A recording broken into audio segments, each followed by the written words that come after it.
India 27 नव्या पिढीचं नवं माध्यम. नांदूर नाका येथे प्रचाराचा बिगुल. खासदार हेमंत गोडसे यांच्या हस्ते राष्ट्रवादी शिवसेना युतीच्या प्रचार कार्यालयाचे उद्घाटन. नाशिक महानगरपालिका पंचवार्षिक निवडणूक 2026च्या पार्श्वभूमीवर शहरात निवडणूक प्रचाराची रणधुमाळी मोठ्या प्रमाणात सुरू झाली आहे.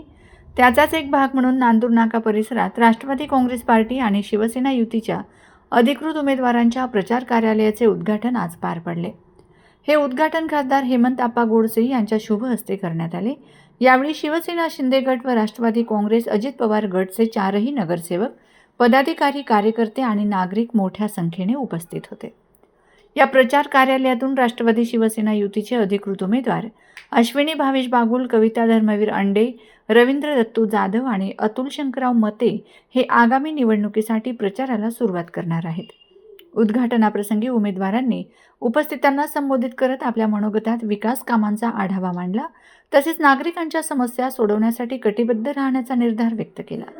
नाशिक शहराच्या सर्वांगीण विकासासाठी एकजुटीने काम करण्याचे आश्वासन यावेळी देण्यात आले. नांदूर नाका परिसरातून प्रचाराची औपचारिक सुरुवात झाल्याने आगामी महापालिका निवडणुकीत राजकीय वातावरण अधिकच तापणार असल्याचं चित्र दिसून येत आहे. परिस्थिती आहे, सगळीकडे वाढता पाठिंबा आहे. जे उमेदवार दिलेले आहेत ते चांगल्या प्रतीचे आहेत, कार्य करणारे आहेत, सुखदुःखाला धावणारे आहेत. या ठिकाणी मी या ठिकाणी एकच सांगेन, मतदान करताना अजिबात चूक करू नका. आपल्याला फक्त 4 मतं द्यायचा अधिकार आहे. 4 प्रवर्गाचे वेगवेगळे बॅलेट राहील, म्हणजे आपण बटन दाबण्याचं. या ठिकाणी अ मध्ये सौ अश्विनी भावेश बागुल या उभे आहेत. त्यांची निशाणी धनुष्यबाण आहे. त्यानंतर आमचे सिद्धेश कार्यकर्ते चांगले आडगावमध्ये सगळ्या भागामध्ये चांगले कार्यकर्ते आहेत.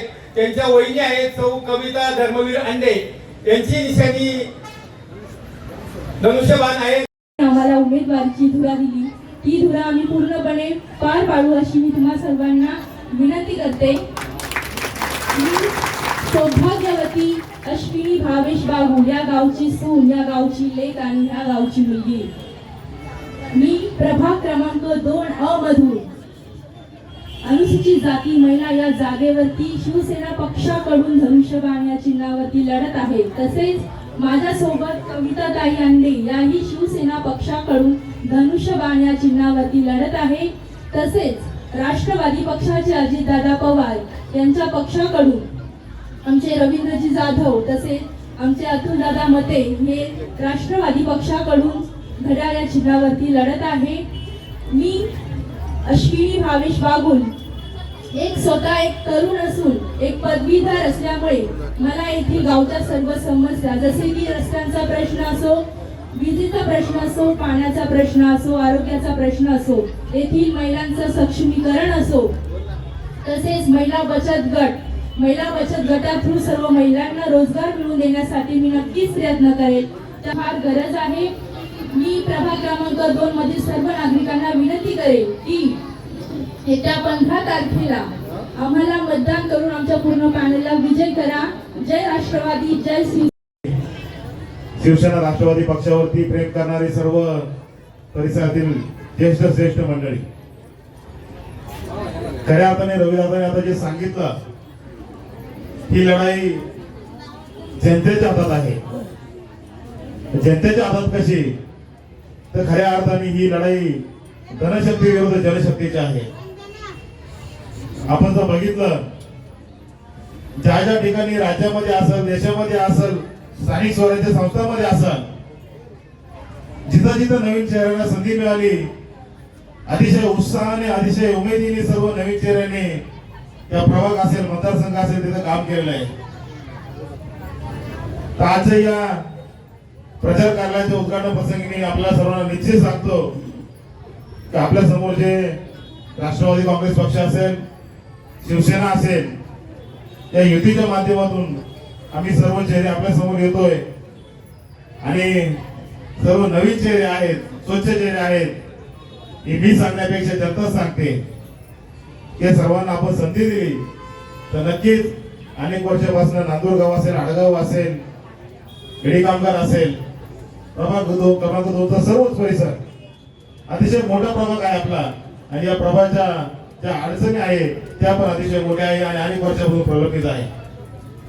आपण सर्वांनी नक्कीच एक चांगली संधी मला दिली, माझ्या सर्व पॅनलला दिली, तर आपण आमचा सर्व पॅनल सर्व मिळून प्रभागाचा चेहरा बदलल्याशिवाय राहणार नाही.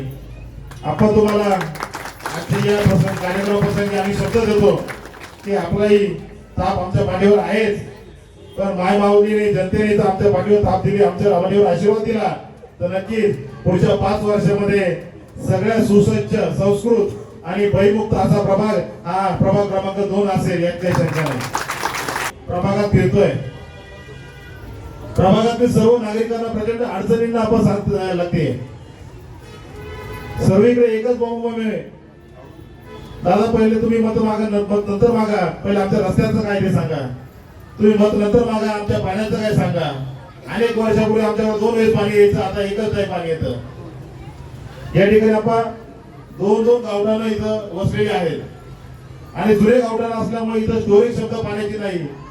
एका वेळेस जे पाणी येतं तिथं पाणी साठवलं जात नाही आणि महिलांची प्रचंड प्रमाणात अडचण या ठिकाणी होते. त्याच्यामुळे महिलांचं एकच म्हणणं आहे, तुम्ही 1 तास देण्यापेक्षा अर्धा तास द्या, पाऊण तास द्या, पण आम्हाला 2 वेळेस पाणी द्या. अण्णाभाऊ साठे यांच्या विचाराने चालणाऱ्या राष्ट्रवादी काँग्रेस पक्षाची मला आज क गटामधून ओबीसी या गटामधून मला उमेदवारी मिळाली आहे. आणि खरं तर सांगायचं म्हणजे आपण एक सर्वसामान्य व्यक्तीला, एक भाजी विक्रेता, एक चहा विक्रेता, त्याला आज पकडते आज राष्ट्रवादी पक्ष गणला जातो, घराणेशाहीचा गणला जातो. पण एक ही गोष्ट महाराष्ट्रातच नाशिक जिल्ह्यात भूषाबा आहे का राष्ट्रवादी सारख्या पक्षानं माझ्यासारख्या सर्वसामान्य माणसाला उमेदवारी दिली. खरं तर मी पक्षाचं ऋणी आहे आणि त्यांनी बघितली जनता ज्यांच्या पाठीशी आहे अशा व्यक्तीला उमेदवारी दिली.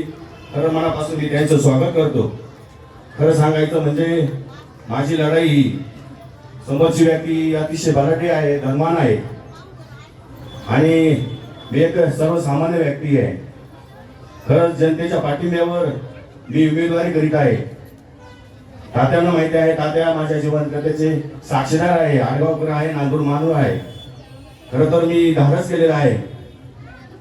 तरी आपण सर्वांनी मतदार बंधूंनी मला आपल्या आशीर्वाद रूपी साथ द्यायची आहे आणि मला कुठल्या प्रकारचा घरात कुठलाही वारसा नाही. मी तुमच्या भरोश्यावर निवडणूक लढत आहोत. एक तुमचा लेक, एक तुमचा नातू, एक तुमचा भाचा. आणि गावाला माहिती आहे मी जमीनदार नाही, माझ्या कुठे बिल्डिंगा नाही, माझ्या नावावर कुठे 2 बिघे 4 बिघे जमीन नाही. तरी मी अशा व्यक्तीशी लढत आहोत. पण ती जनतेच्या भरोश्यावर निवडणूक लढतोय. ही तुमची निवडणूक आहे, तुमचा मुलगा उभा आहे, तुमचा नातू उभा आहे, असं मी सर्वांना आवाहन करतो. आणि काही ठिकाणी धनवान लोकांचेच मुलं पुढे जर राजकारणात येत असतील तर सर्वसामान्य जे सेवा करायची त्यांना समाजाची, आम्ही गेली 15 वर्षापासून आपण प्रत्येक कार्यक्रमामध्ये आमचा सहभाग असतो.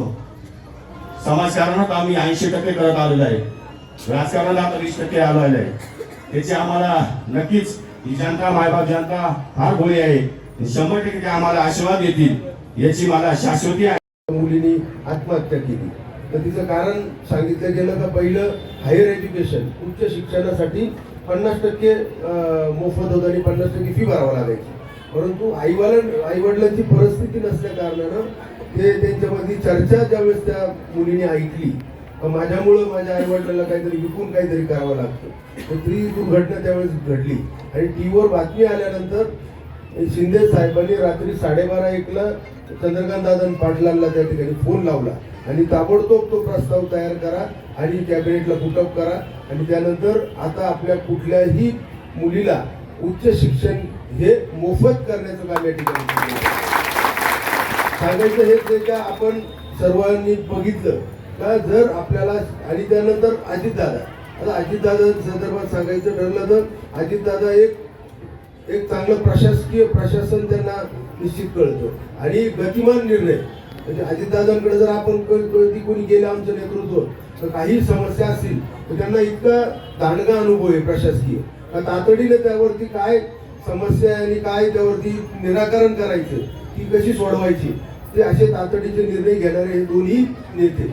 आणि अजितदादा तर सकाळी 6लाच उठून कामाला लागत्या आणि आमचे शिंदे साहेब 24 तासापैकी 18 तास काम करतात आणि म्हणून हे काम करणाऱ्या नेतृत्वाचे हात आपल्या सर्वांना हात बळकट करायचे. आणि म्हणून आपण तर करणारच आहोत आता मतदान म्हणजे धनुष्य आणि घड्याळाला, परंतु आपल्या संबंधित जे पण लोक असतील शहरामध्ये इतर सर्व ठिकाणी त्यांना देखील आपण धनुष्य आणि ज्या ज्या ठिकाणी घड्याळ असेल असा प्रचार आपण सर्वजण या ठिकाणी कराल. आणि या सर्व उमेदवार तसे एकदम ऍक्टिव्ह उमेदवार आहेत, एक तळमळ आहे त्यांची जनसेवा करण्याच्या संदर्भामध्ये.